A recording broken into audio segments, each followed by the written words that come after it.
What's good, everyone? Welcome back to another episode of AKP Sports Talk. As always, I'm Ari here with Korea. We had a few fun college football games yesterday and a lot more today and tomorrow that we'll get into. How are you doing today, Korea? Look, I'm over the moon. It's it's back. College football is back. Let's just be real here.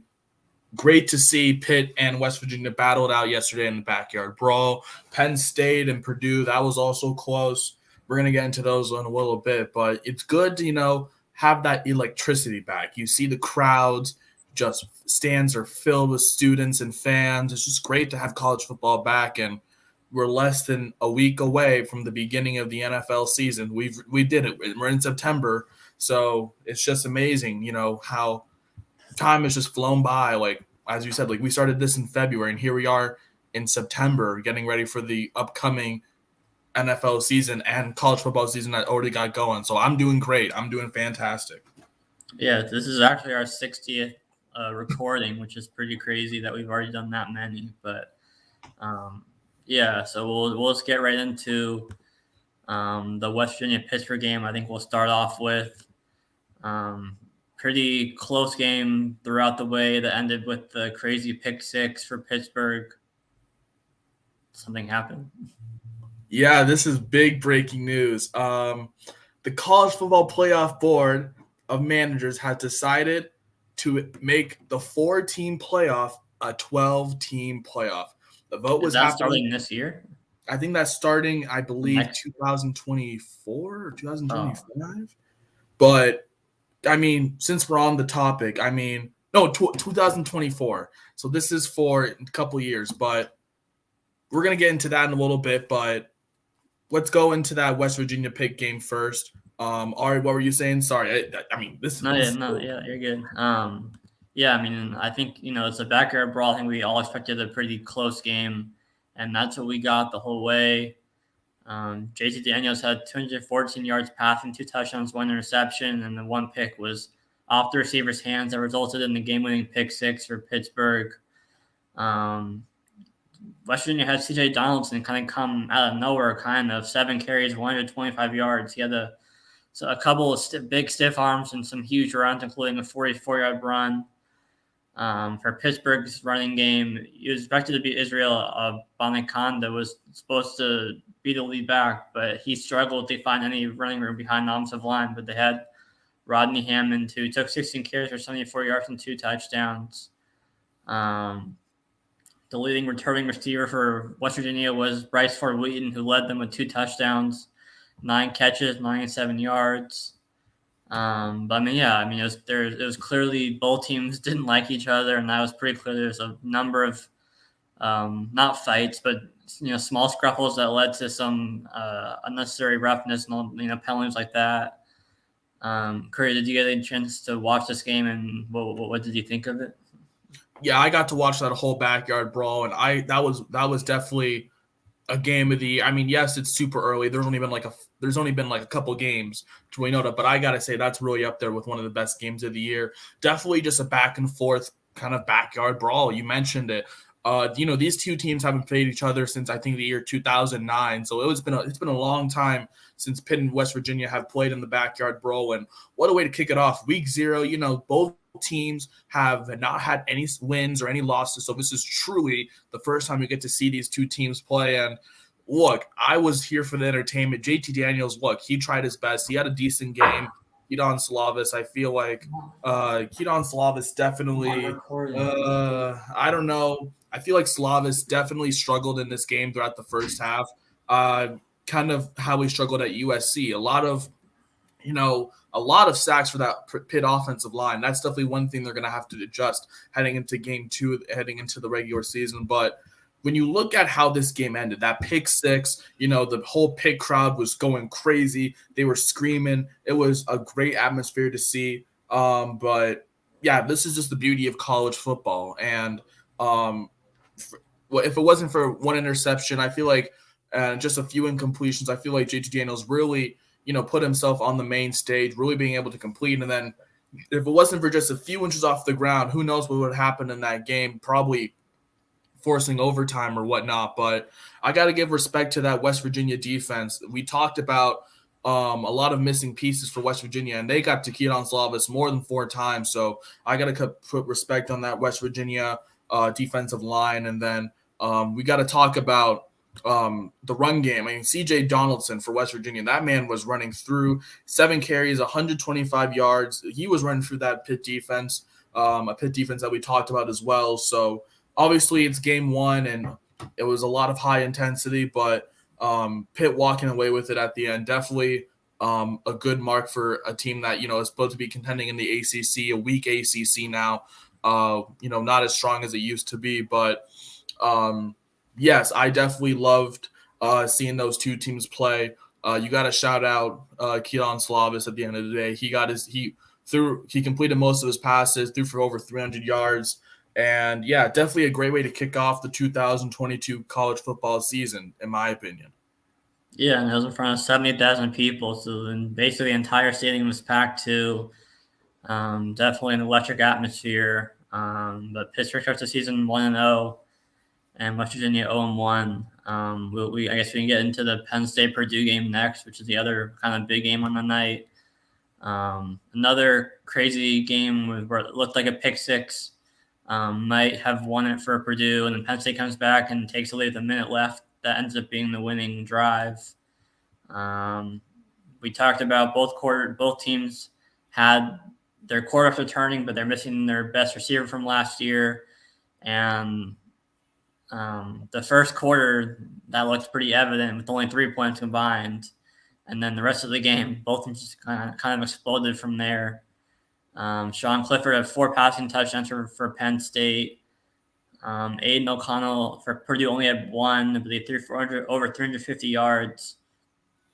Purdue had a couple of rushing touchdowns from King Daru. I believe that's how you pronounce it, Daru. I think so. And then Clifford also had a rushing touchdown too, so he had 5 total touchdowns.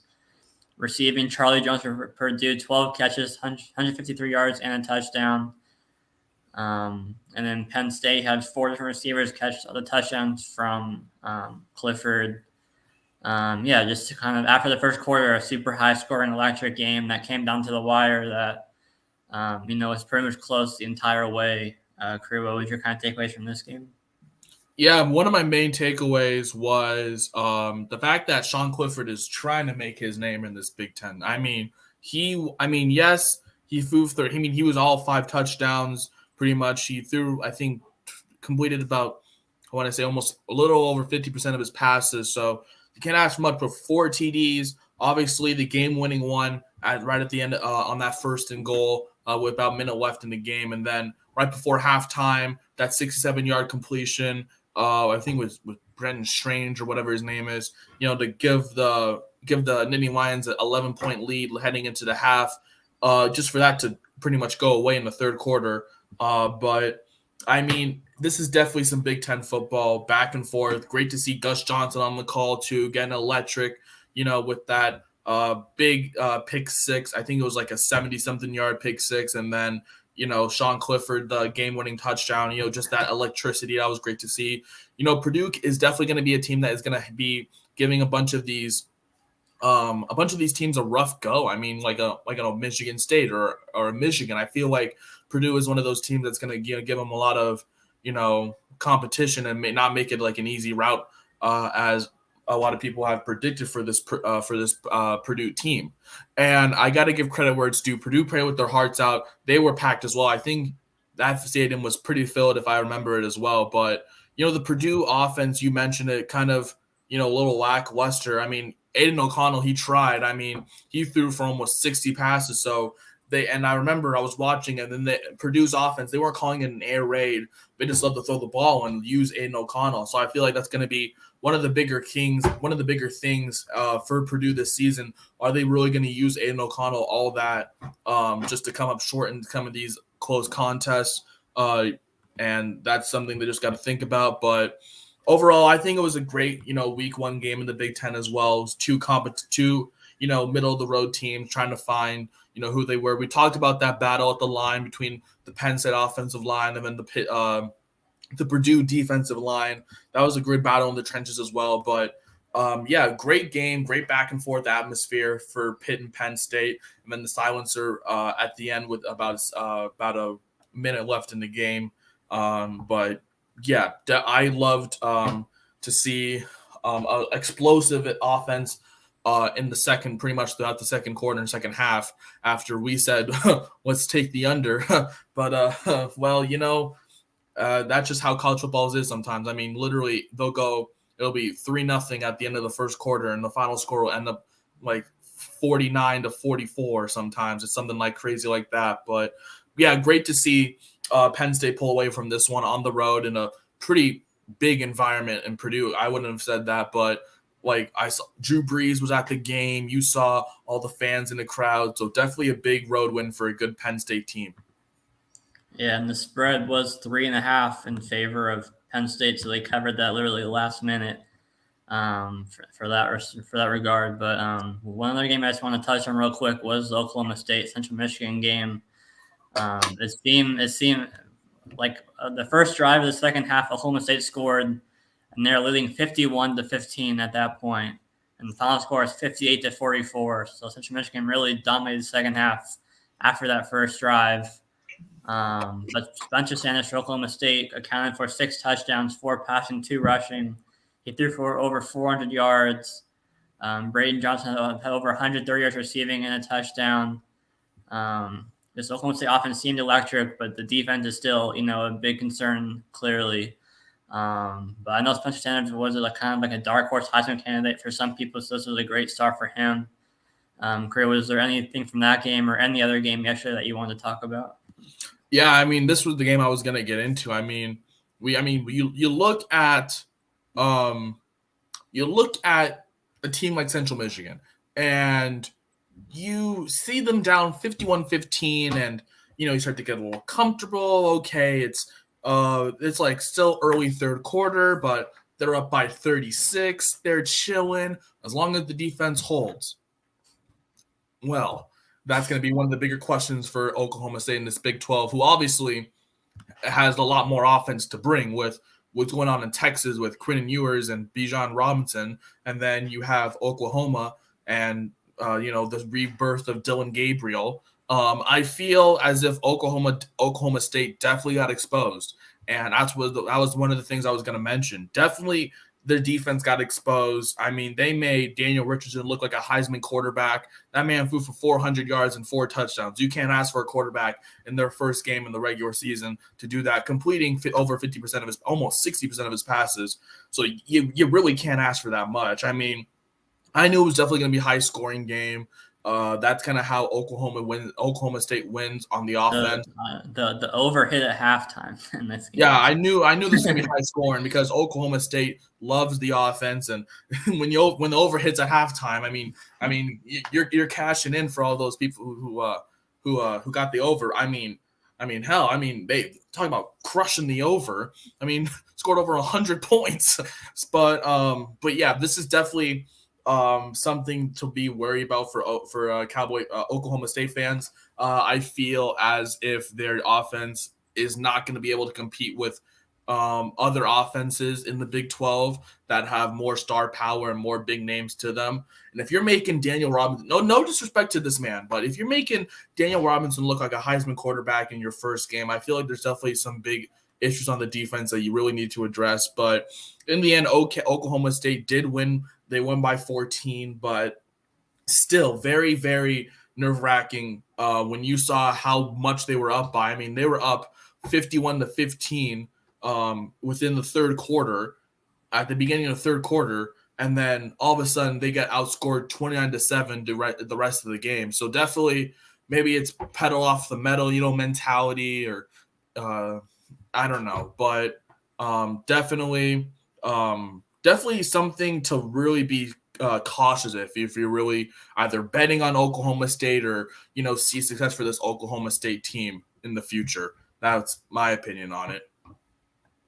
Yeah, I guess we touched on it earlier, but we can get to this question about the playoff expanding to 12 teams. I know I think you said it's 2024, right? I believe so. A couple of years away. Sorry, I'm reading I'm reading the report right now. It's going to start in 2026, so in 4 years. Okay. But yeah, I mean, I think it's much. Well, I think it's long overdue. I think a lot of people have been thinking that way, that it needs to be more than 4 teams. Should make it, I think, a lot more competitive and a lot more just fun. I think that just the more teams, the better. But not, not too many teams. I think 12 is a pretty good number to have. I guess, are they gonna have like buys in the first round, or does that make it so that? Well, let me read the whole thing. But I don't how it would work. I believe it would be.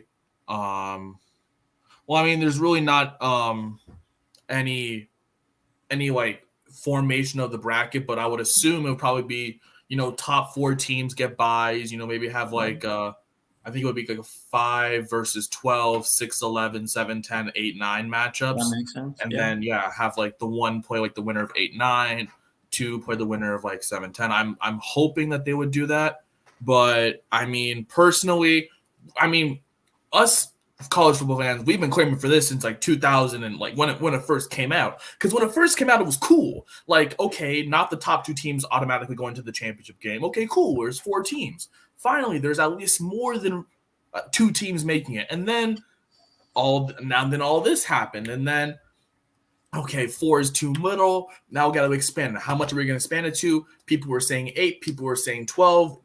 Now it is going to be 12. I was saying 8. 8 was a perfect number for me, but you know what? 12 is going to be fine as well. And especially with all of this conference realignment, I mean, I feel like this is the catalyst for more conference realignment. I mean, there's been already so much. You already know Oklahoma, Texas. We know UCLA, USC.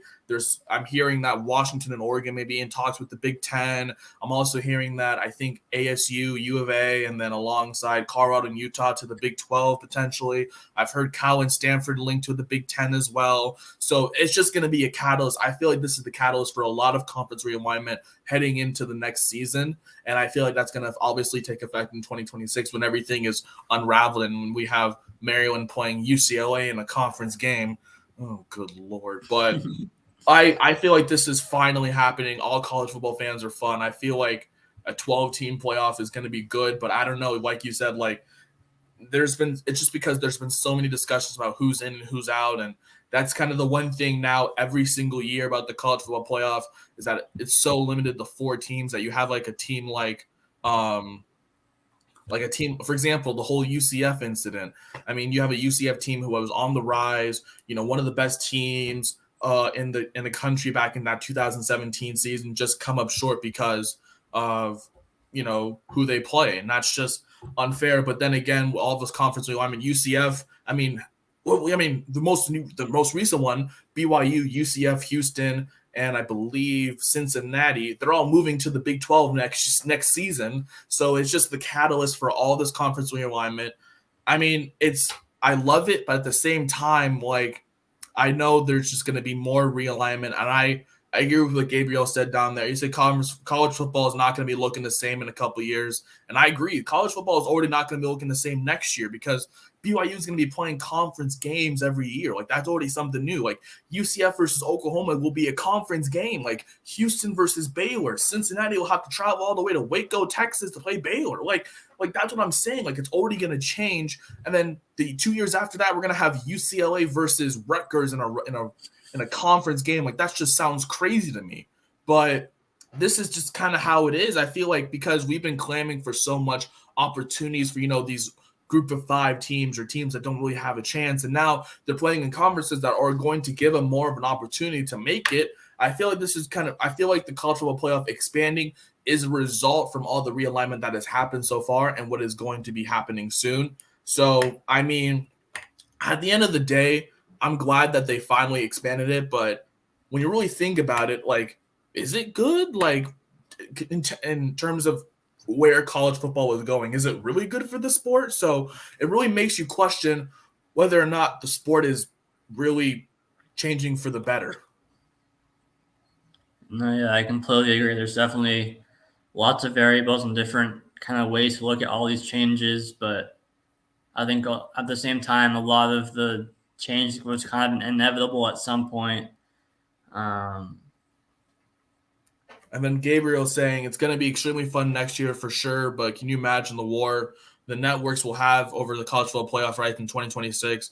I agree that because of realignment. Yeah, I mean, hell, the Pac-12 is pretty much going to be ceased to exist by that year anyway. So there's going to be no Pac-12, right? And then obviously you're going to have the Big Ten, the SEC, and the Big 12. Those are going to be probably your big three, along with the ACC. But I've heard the Pac-12 and the ACC may have like some kind of like West Coast, East Coast thing that may make a fourth super one. But then I've also heard that the Pac-12 was fielding calls for people coming in. So, you just really never know until when it's going to happen. But I mean, it's going to be horrible for networks. I mean, the Pac-12 network is pretty much at the bottom tier. I mean, no, oh God, I hate the Pac-12 network. I'm sorry. That is garbage. It's like compared to the Big Ten and the ACC and the SEC, who all have media rights with like Fox and ESPN and ABC. Like, hell, the Big Ten is going to be on CBS, and that's already, oh my gosh, just there's so much when it comes to college football that's changing nowadays. You can't even like go one by one. There's just so much happening. I mean, we already have the Big Ten going to CBS, so that's new. We have the SEC going to ESPN. Well, that's new. Like, it's just a bunch of changes. Like, there's not going to be no Pac-12 after dark in the next 3. We're going to change from the Pac-12 to the Pac-10. There's so many layers to this, and that's why it kind of causes a problem, because in the year 2026, who knows who the best teams are going to be by then? Obviously, you can kind of choose, your Alabamas, your Ohio States, your Georgia, your Clemson. They're going to be up there still. But how will it work with all this realignment and all this stuff? So it just raises more questions than it answers. But at the same time, I'm glad that they're going to make a 12 team, expanding it a little bit, to give more teams a chance at finally having their first national championship. Yeah, I mean, you have the realignment and the NIL that changes basically everything in terms of recruiting and all of that. So it'll be interesting to see how it all plays out. But, it's 4 years away for the playoff changing to 12 teams, but it's still something to look forward to, I think, in the next few years.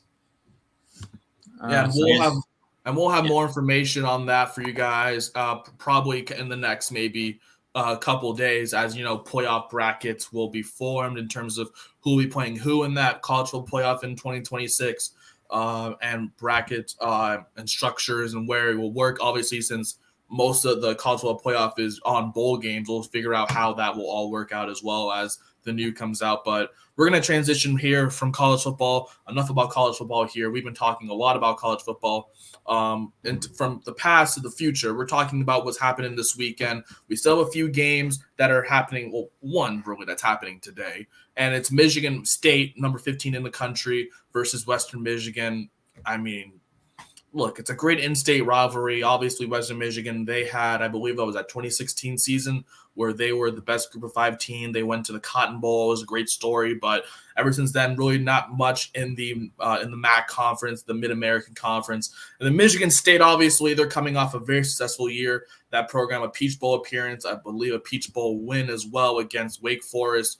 Definitely a great story for Michigan State. Not a lot of people really had them at the top of the Big Ten East last season, and then he just emerged on the scene, competing, beating Michigan, obviously, but not really winning the Big Ten East. Obviously, Michigan having better season after beating Ohio State as well. So, Ari, I mean, I see your favorite lines right there are taking the under, and then Michigan State, obviously, minus 115.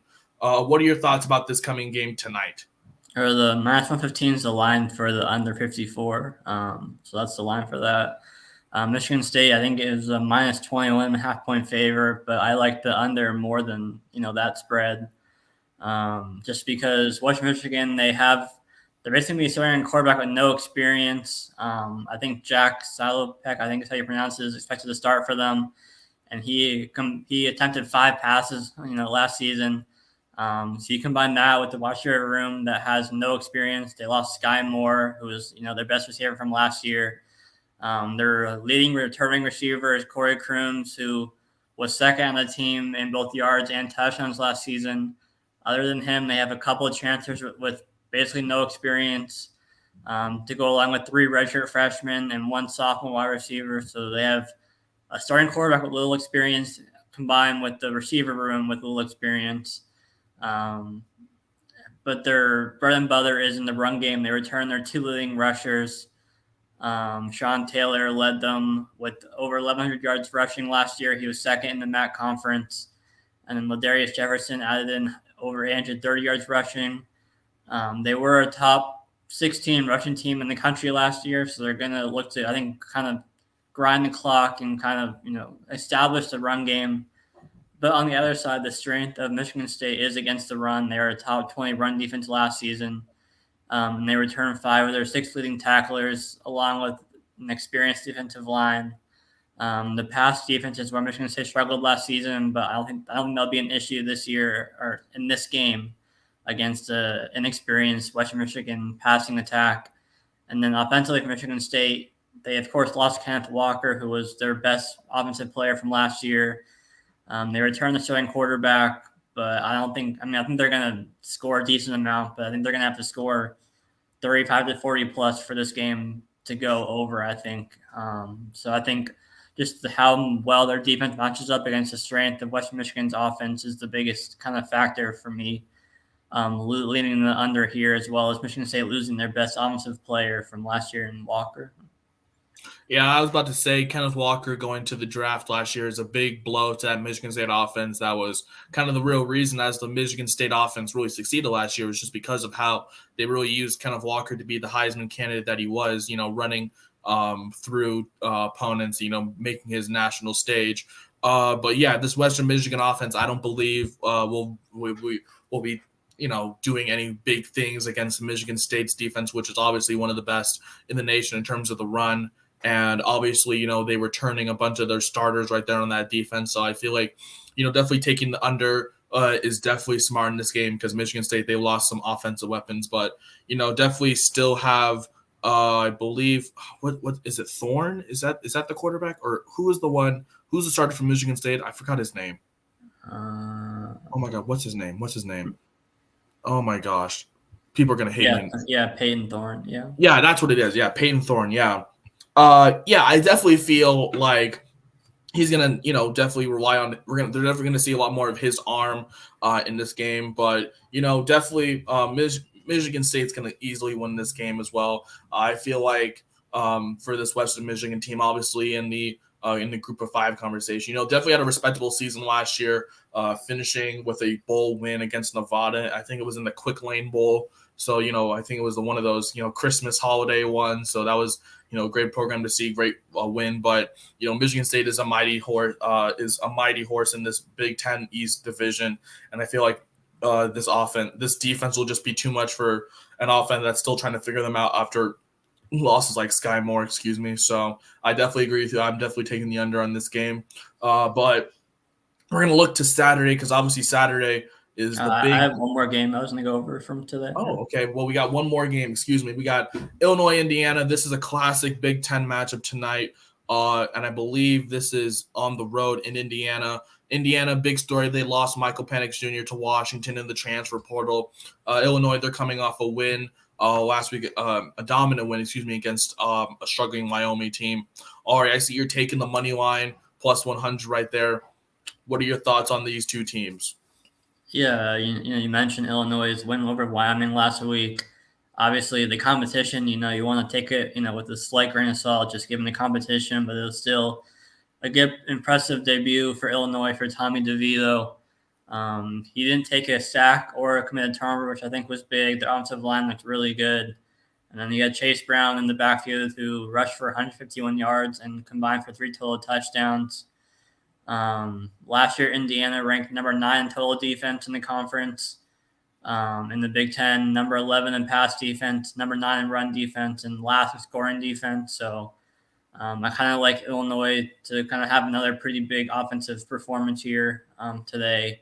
And then Indiana, you mentioned the quarterback transferred. So last I looked, their coach is going to keep it, quote unquote, a secret heading into the game. But it's between transfer Connor Bozilek and Jack Tuttle. They have a couple of transfers in the backfield who both have little college experience. And then their offensive line allowed 29 sacks last year. The run game averaged barely over 3 yards per carry. So, I think it's going to be a relatively close game, but I like Illinois to kind of take the momentum from last week's win over Wyoming into this game against Indiana. I think Illinois, I believe, opened as a slight favorite and then moved to Indiana at minus 1.5. So Indiana is now a slight favorite, which is obviously why the money line is plus 100 for Illinois. Yeah, and I feel like this line is just ever moving again because, currently, according to ESPN, this is ESPN, right now, Illinois' line is money line is minus 105 right now. And then obviously Indiana is still the 1 point favorite in the spread. So they're definitely, it's kind of come down to who really is starting quarterback for Indiana. Obviously, you mentioned it's between Tuttle and what's his last name? Basilak? Basilak, yeah. Basilak, yeah. Obviously, the Mizzou transfer. Tom Allen, really keeping that under wraps for some interesting reason. But I think it's going to come down to that. Also, you mentioned Illinois carrying that offensive momentum into this game.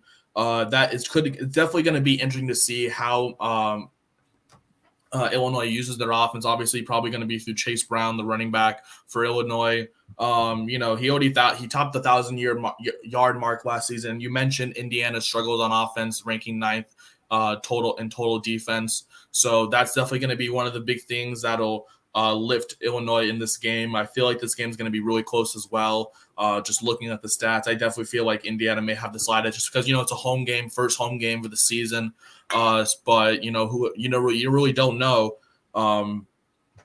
who really is going to be the starter at this point for Indiana. It's just kind of up in the air as game time approaches, just a few hours away. But I definitely did like Tommy DeVito's first start last week for Illinois, and I feel like if that offense really can carry themselves into this coming week, I feel like definitely Illinois can definitely sneak out with a win.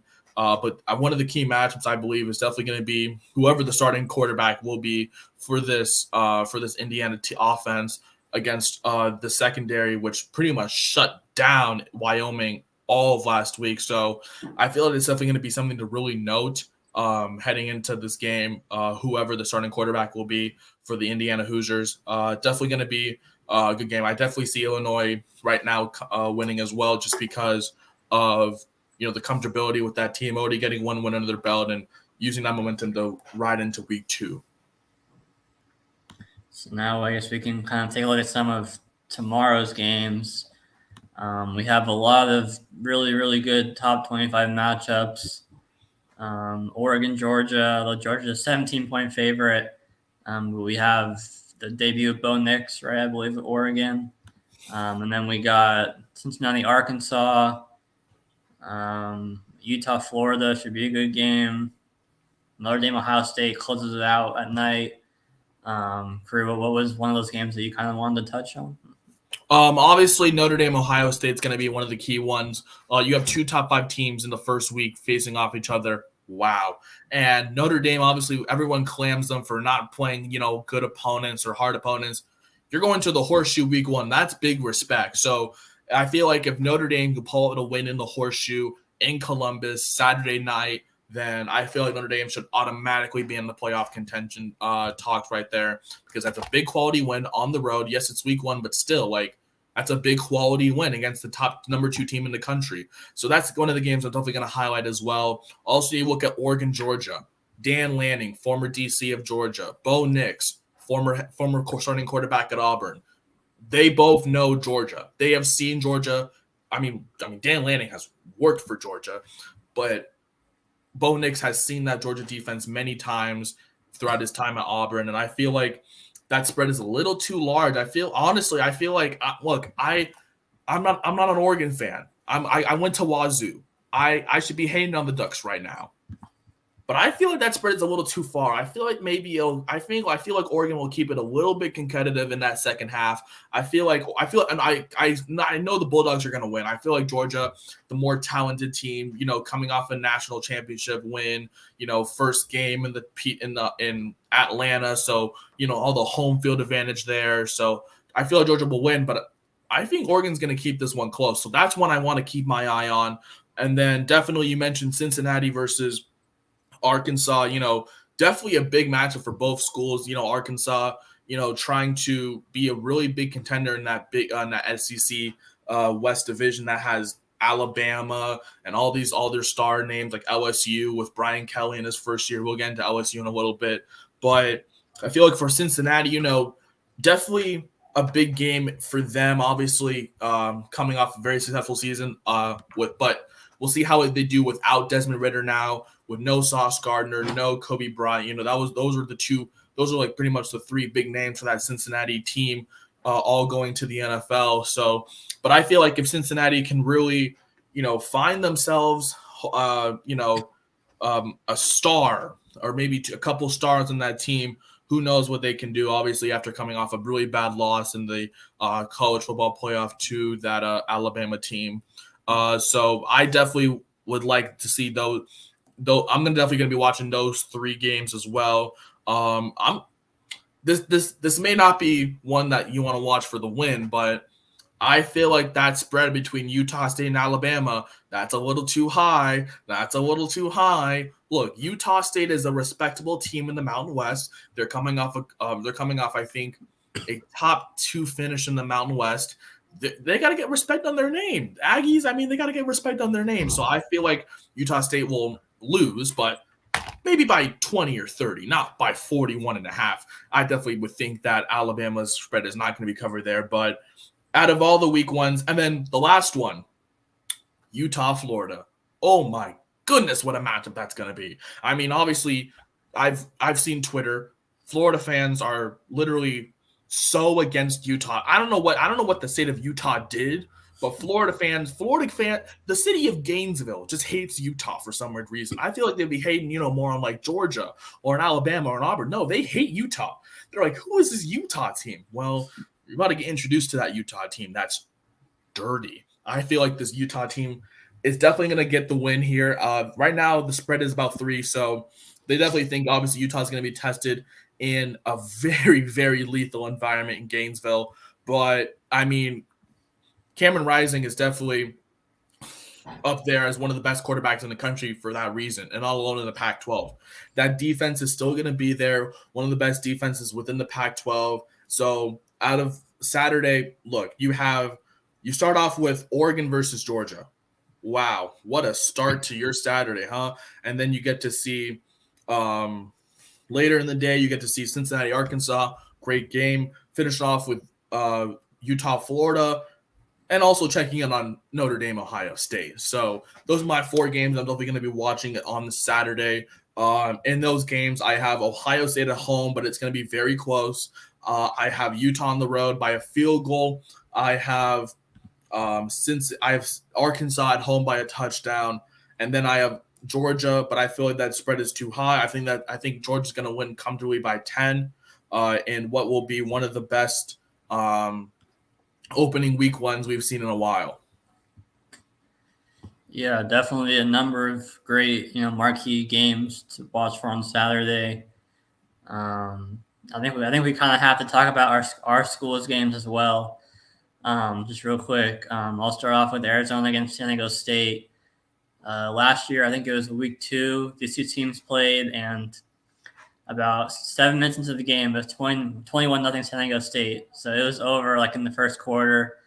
But both teams changes have a ton of changes. Arizona basically has an entirely new team this year, like all around. They had the best recruiting class in the Pac-12 this year, and like a top 20 borderline in the country. And they're going to have about 7 or 8 freshmen starting. So they're going to have a number of those freshmen starting immediately, led by T-Mac, Ted Tyro McMillan, who's a 5-star receiver out of California, who's probably going to be a first-round pick in an NFL draft in a couple of years. They also got Jacob Cowling from UTEP, a receiver who had over 1,300 yards receiving for UTEP last year, and is probably going to be maybe a second, third-round pick in the NFL draft this upcoming year. So, and then they also got your guy, transfer Jaden Delora at quarterback. So they have an entirely new offense and defense. Offensive line is most of the same. But I'm looking forward to seeing how they can compete because, regardless of what you think of Delore, he's 100 times better than what they had last year with Gunnar Cruz and Plummer and all those guys. But yeah, and I think San Diego State's a 6-point favorite, but I don't know. I think everyone's going to surprise people this season, and that starts with this game. I think that they can easily compete with and win as long as they can stop the run game for San Diego State, who lost their leading rusher from last year in Greg Bell, who absolutely ran over Arizona last year in that game. Correct. I think Washington State plays Idaho. Is that correct? Yeah, it's the return of the Battle of Palouse. Wazoo plays U of I. Good 15-minute drive between the two schools in Pullman and Moscow. I'm not concerned. I'm not concerned at all. I don't even know what the line is. I already know we're going to be scoring points because this offense, from what I've seen, is definitely rejuvenated. I have seen the offense in practice, and this offense looks good. Cam Ward, the transfer from Incarnate Ward, what school? Yeah, Incarnate Ward. He was an FCS, I believe, second team, one of the best quarterbacks. I believe he's going to be a dark horse for the Heisman. Yes, I said that, dark horse for the Heisman, because he's definitely going to be in an offense that favors him. They call it the coup grade out there in Pullman. It's a little different from the air raid from what Mike Leach instituted. We're going to be introducing a tight end for the first time in decades into this offense. This run game is definitely going to be interesting to see. We have two running backs right now, Nakia Watson, the transfer from Wisconsin, who ironically he's going to be the lead back, but week 2, Wazoo has to travel to Madison, so that's definitely going to be an interesting game how that happens. But week 1, obviously home tomorrow night against University of Idaho. I am not concerned at all. FCS school, U of I. I to any people who go to U of I or any alum, I'm sorry for the butt whooping we're about to put on you. WSU is going to win the Battle of the Palouse very comfortably. I'm not concerned, but I would like to see how this offense really shines in this game because week 2 they got to travel to Wisconsin, and that's not easy at all. One of the bigger tests of the season, traveling to a very, very Camp Randolph Stadium, very electric atmosphere, definitely. So, Wazoo will win comfortably this week. Yeah, it definitely should. Was there any other games you wanted to touch on from this weekend? Maybe. Well, let's go to Sunday. I know Sunday, that's going to be a good one. I believe, or is it Monday? Sunday. Yeah, Sunday. LSU. LSU versus Florida State.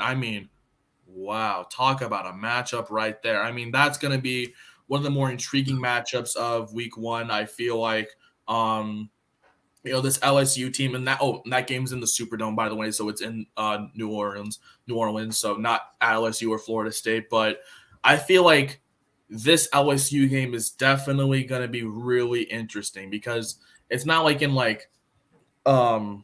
it's not in an environment that like Tiger Stadium in Baton Rouge. This is a whole new LSU team. Obviously, Brian Kelly, the longtime coach of Notre Dame, traveling down to the Bayou, and then you have, there's that new offense that LSU is going to have with, just all the rebuilding that they've done. One of the bigger matchups is going to be how Florida State will attack the run game versus LSU's pretty much front four right there. I definitely like what FSU did week 1, but that was against DeQ, and I don't even know what. Are they FCS? I feel like DeQ is FC. I don't even know, but I feel like this is going to be a big test for Florida State, obviously, in a big week 1 game against LSU. LSU is a slight favorite, and I feel like that's going to keep the same as well. I believe LSU will win this game, but it's definitely going to be entertaining on the last empty Sunday of the regular of the year until we have some NFL football every Sunday. But I just wanted to just talk about how LSU is going to be looking week 1 without believe who's that quarterback, Max John. What's the quarterback's name that retired after getting all those NIL deals out of LSU? Brennan. Yeah, Brennan. Yeah, him, the massive flexor. This man, he said, "Let me get my money and dip." but LSU, I still believe they're going to have a good year. It's going to be interesting to see how Brian Kelly does in week 1 of the regular season for a new team and a new not only in a conference but in one of the best conferences in football. So that's definitely another game that I'm looking at this weekend. Yeah, and I think that's the only game I believe on Sunday. So everyone will have their eyes on that game in the college football world.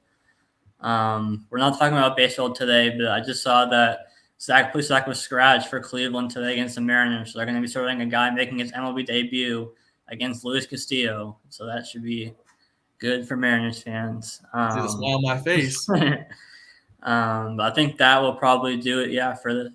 I mean, you want to talk about Cleveland? Let's talk about that trade yesterday real quick. Oh, Donovan yeah, Mitchell.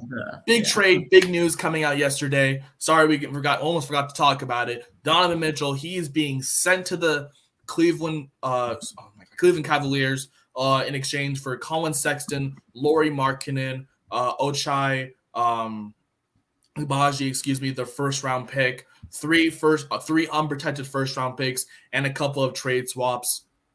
Look, I feel like Donovan Mitchell got the low end of the stick here because like I'm not saying anything bad about I feel like Cleveland's a great place for him. Cleveland obviously making the play-in last year, just missing out on the playoffs. But look, you surround him with guys like Darius Garland and Kevin Love, Evan Mobley, Jared Allen. You know, they have the size in that backcourt, to be able to support the front court in those two small guards with Mitchell and Garland. I feel like Utah got a little bit less than Gobert, but obviously they raised Gobert in terms of higher trade value than Donovan Mitchell. But look, I almost want to ask your dad how he's feeling because, New York Knicks fans around the world are in shambles. And I kind of feel sorry for them, but at the same time, like, you signed RJ Barrett to a 4-year, $120 million extension. Like, I kind of seemed like you had other priorities. But obviously, massive trade. Obviously, we were both shocked when it happened because, we were hearing Donovan Mitchell in a 3-team trade or Donovan Mitchell going to the Knicks, and the Cavs came out of nowhere and said, we'll take him by ourselves. Ari, first off, I want to get from the Utah perspective, what do you make of this trade from Utah? Do you think they got the right stars and the right amount of value for Mitchell? And then from Cleveland, look, is Cleveland a contender this year? I mean, they have Mitchell, they have Garland, they have the size of Mobley, who may be a breakout star, along with Jared Allen. They still have Kevin Love coming off the bench. They have the depth. I feel like the Cavs are definitely going to be a team to watch out for in the East. What do you think? No, yeah, I think it was definitely an interesting trade. I'm trying to go back because I saw here it was at the start of trade talks in July. New York offered Utah for Mitchell, RJ Barrett, Obi Toppin, Mitchell Robinson, and 3 unprotected first-round picks, and the Jazz turned down that offer.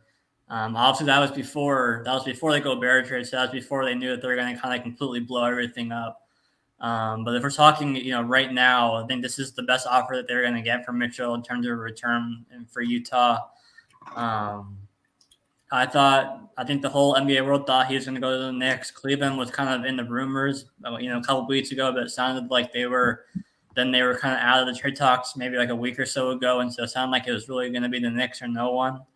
And the Knicks offered a similar deal in terms of the picks, but they weren't going to match Sexton, Markkanen, and Agbaji in terms of, kind of younger players. And so, yeah, I mean, you mentioned, the Cleveland, the smaller backcourt with Garland and Mitchell, but they have the size up front to make up for it with Jared Allen, Evan Mobley. It should definitely be an interesting kind of, I guess, duo. I mean, Mitchell, first time we've seen him not in Utah, is going to be a completely different change for him. But I think that can be a pretty good backcourt with Garland and Mitchell.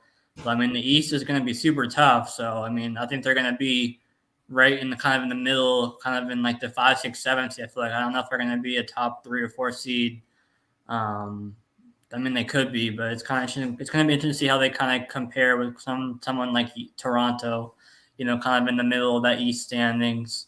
But I mean, it definitely makes Cleveland a more interesting team, and I don't think they're going to be a competitor this year, but maybe 2-3 years if Evan Mobley continues to develop and then kind of keep the rest of this kind of current core, then I think they could make some noise. We've heard some rumors in the past of LeBron, going back there after his deal with LA is up. It's probably more unlikely. He's probably just going to wait to see where Bronny's drafted to and kind of go there most likely. But Cleveland should definitely be a fun team to watch this year. I mean, they did all that without Sexton for it was the whole season or most of the season. And so now you add Mitchell to that team that was already a playoff team last year. And they definitely should continue to kind of build off of that. Yeah, I definitely agree with you and pretty much everything. I feel like this Cavs team, I think, is just maybe a couple years out. I feel like it's a great young core and great way to start. But, you have teams like Boston and Milwaukee and Brooklyn if they keep Kyrie.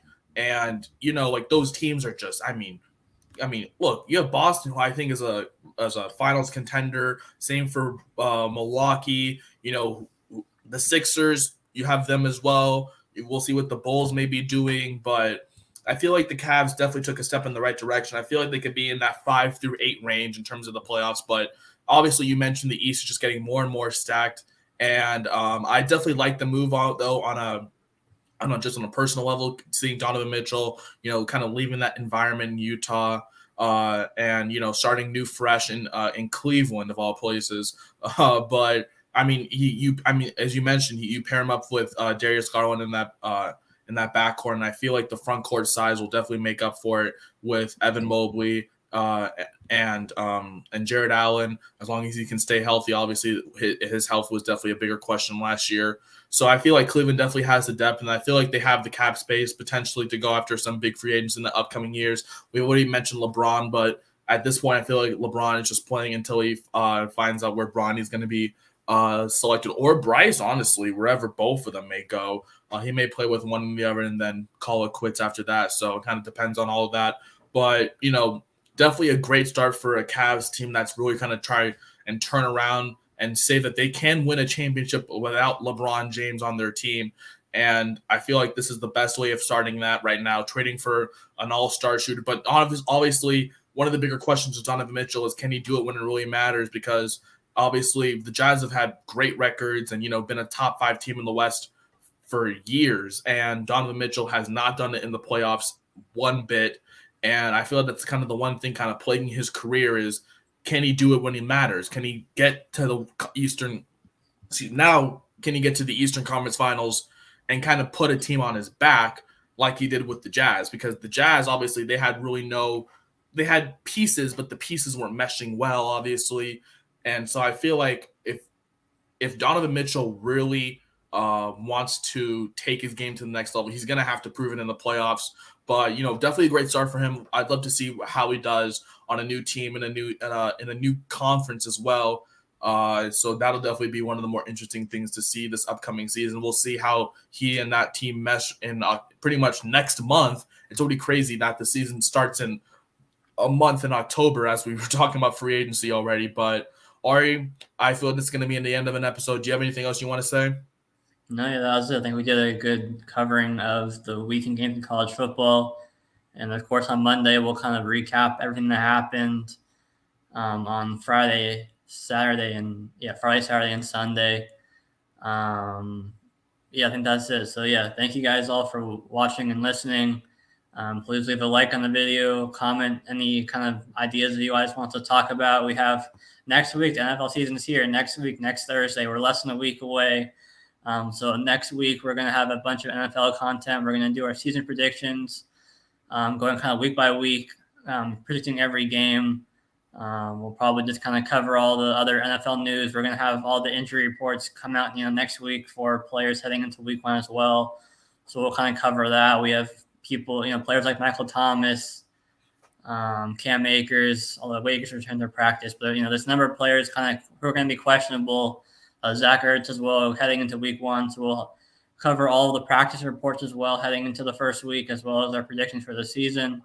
But for now, that will do it for today. Thank you all for watching and listening, and we will see you all on Monday.